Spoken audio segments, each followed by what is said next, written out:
Our lecture today is about syphilis.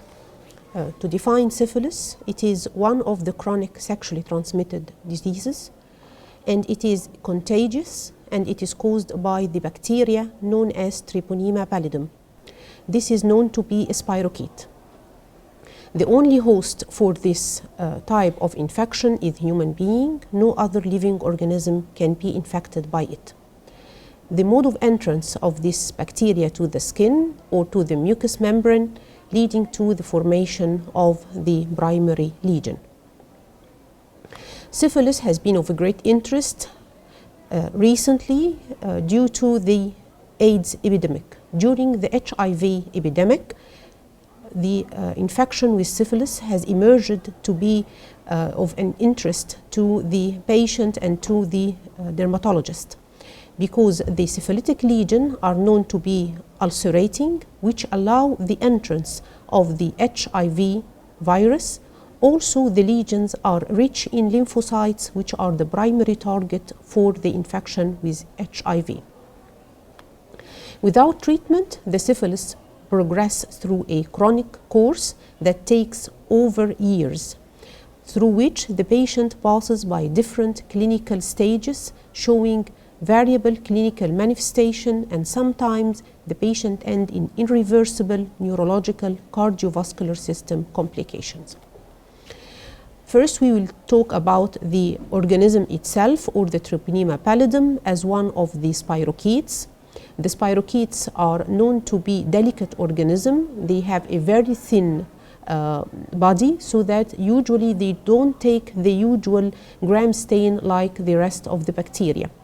We identify the organism by its appearance through number of spirals and its length. In order to see the Treponema pallidum, we need to do a specific way of preparation, and these are need to take the fresh smears, usually from the wet lesions, either from the primary lesion or the wet secondary lesion. Then, to see the organism, we need a specific way, like the dark field microscopy. This is the diagrammatic illustration of the Treponema pallidum, the spirochete, and this is the dark field microscopy. During the dark field microscopy, we examine the organism through its movement. The Treponema pallidum is known to have three types of movement. The first is the projectile movement. The projectile movement is just like the movement if we press on a coil. The coil will project in the direction of its long axis. It has a second type of movement, which is known as rotational movement, like corkscrew-like movement along its long axis. And the last, or the third type of the movement, is bending movement, when the Treponema pallidum bend or twist side to side. Through these three ways of movement, the Treponema pallidum can be identified by dark field microscopy. Another way of identification of the organism is through the fluorescent antibody technique. This is a specific fluorescein labeled antibody against the Treponema pallidum. We can add it to the fresh smear from the lesion where it takes the stain. The third and one of the common way of identification of the Treponema is through the silver stain. The commonest is the Warsen-Starry stain. This will give rise to the brown appearance of the organism in the fresh smear from the patient. The organism cannot be cultured in vitro, and it is rapidly transmitted after the initial infection, where it can stay in the tissue for years through a low number of expression and poor surface antigen, leading to the poor introduction to the immune system, and therefore the infection tends to run a chronic course. The infection can be transmitted from the case to the contacts through the mainly contact with the skin or the mucous membrane, except for the congenital syphilis or the transmission through the blood transfusion. When the patient becomes infected, he passes through stages. They are the primary, the secondary, and the latent stage, and then last to the tertiary stage. During the primary and secondary and early in the latent stage of the syphilis, the patient is infectious and is harboring the Treponema pallidum that can be transmitted to his sexual contacts. While in the late latent stage or in the tertiary stage, the patient is usually non-infectious. As I told you, the transmission occurs mainly through the direct contact between the wet lesion or between the patient and the skin or the mucous membrane of the contact. Small percent of the patient, the transmission occurs through the blood transfusion or through sharing the needles, especially for drug abusers. And the congenital syphilis, the transmission takes place through the placenta. After acquiring the infection, the organism is known to be a slowly growing organism, and it needs an incubation period of about 3 weeks, after which the primary lesion, which is known as the chancre, start to appear at the site of the inoculation. This period is very important because if the patient is traced and given treatment during this incubation period, we can abort the development of the clinical manifestation. The natural history of syphilis runs through a chronic course during which the first 2 or 3 years the patient is infectious, after which the patient is non-infectious. The primary stage of the syphilis is known as the chancre, and it occurs at the site of inoculation.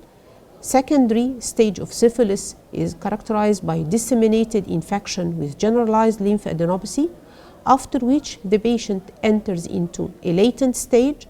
During the latent stage, the patient can develop recurrence of the secondary lesion, or he can become completely clinically asymptomatic, and after which most of the patient doesn't develop further manifestation, around 75, while 1/4 of the patient, they can pass to tertiary stage syphilis.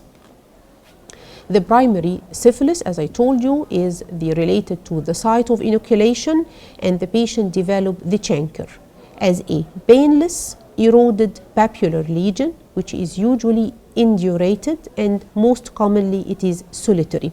And it occurs around 3 weeks after the contact of the infection. The chancre are more commonly seen in males than in females, and they are usually present on the distal penis, especially the coronal sulcus, where they are usually seen. They can also be present in many other places, including extragenitals, while in the females, the lesions are commonly located on the cervix and the vagina. They are usually hidden. Sometimes the lesions are also present extragenital site. This is a common site for the chancre, which is the coronal sulcus. Extragenital chancre can be presented on the fingers, on the lip, among other sites. The primary lesion, which is the chancre, is usually associated with lymphadenopathy, only regional, related to its site. And after the infection, the Treponema pallidum can be demonstrated from the fresh specimen from the lesion by the 3 ways, as I told you: the dark field microscopy, the fluorescent antibody technique, and the silver stain, especially the Warsen star stain. Even without treatment, after about 3 to 6 weeks, the chancre spontaneously resolve, leaving no scarring, and if the patient takes treatment, it takes just a few days for chancre to disappear.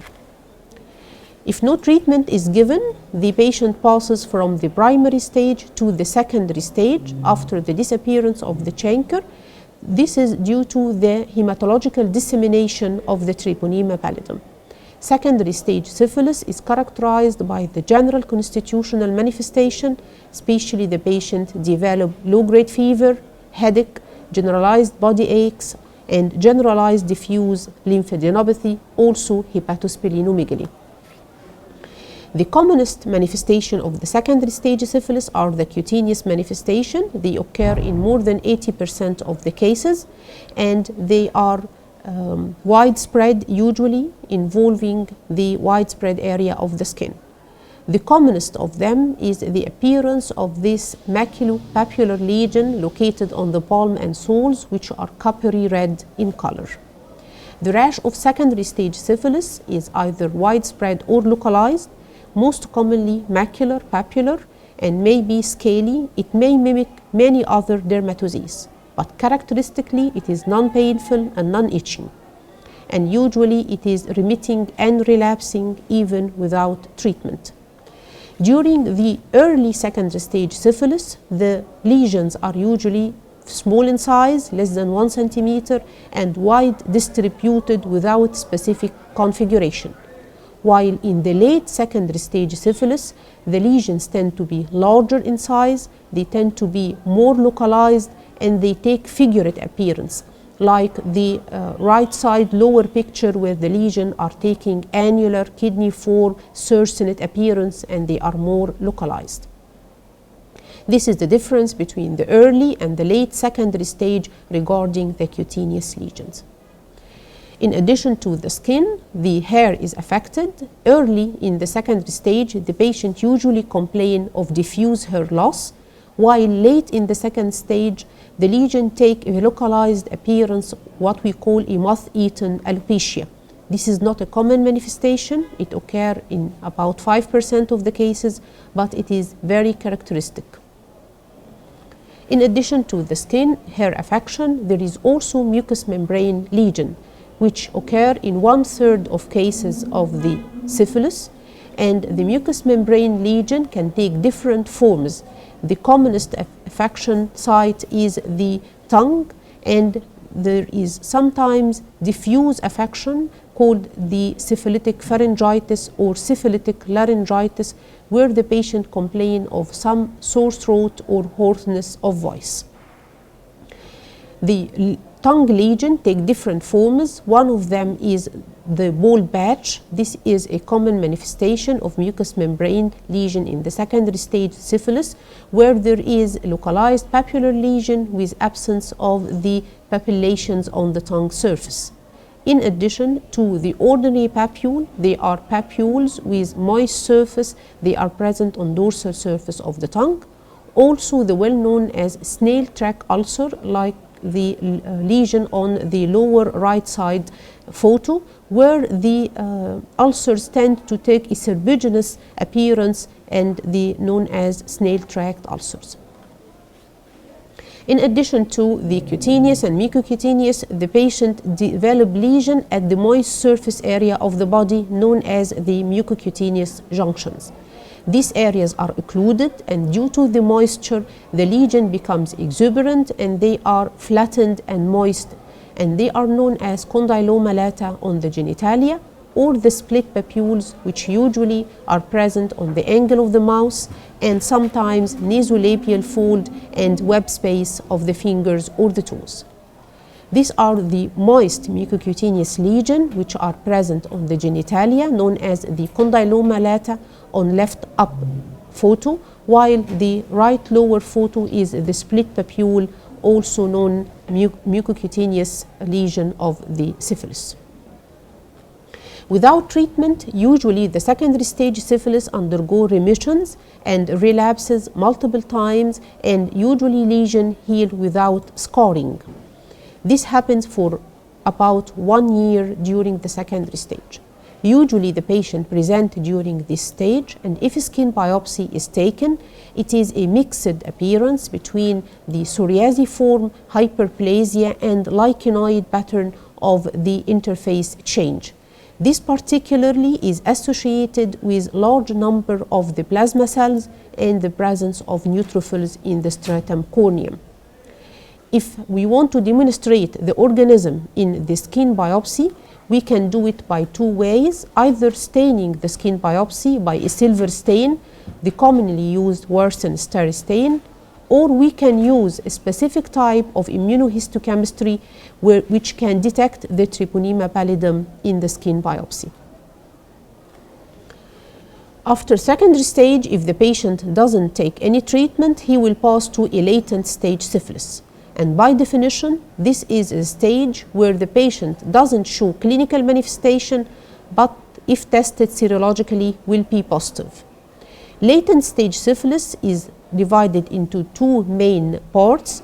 The early part, where the patient remains infectious and the latent syphilis, where the patient is no longer infectious but can later on develop late-stage syphilis. This latent syphilis is classified according to the Central Disease Control as 1 year duration, while according to the WHO into a 2-year duration. During this stage, the patient doesn't show any clinical manifestation, but the patient can later on develop the tertiary syphilis. Tertiary syphilis is not common. It develops in less than 25% of the cases of untreated syphilis, and it can affect the central nervous system, the well-known as neurosyphilis, the cardiovascular system, and also the skin or the bone by the affection gummatous formation. The gamma develop as a form of nodular lesion, commonly on the chin of tibia. It ulcerates and it leads to the granulation tissue with the scar tissue formation. This lesion is now very rarely seen due to the presentation during the second stage, where the patient frequently takes the treatment.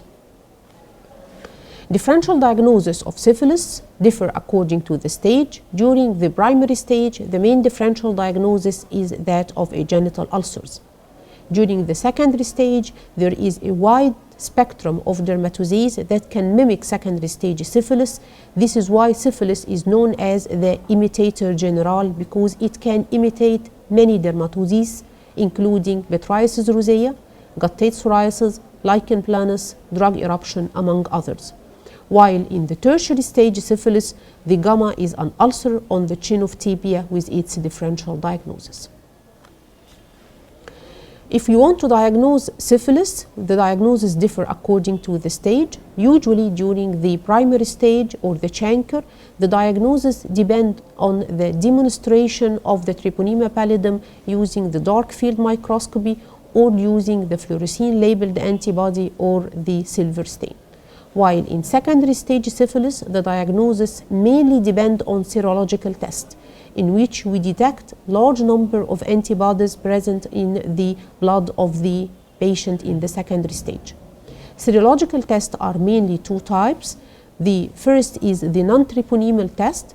These tests are easily to be done, they are accessible, and they are cheap. They depend on the detection of the presence of specific type of cardiolipin antigen in the blood of the cardiolipin antibody in the blood of the patient. The test can be done in cardboards, on slides, or in tubes. The two commonly used tests are the venereal disease research lab and the rapid plasma reagent.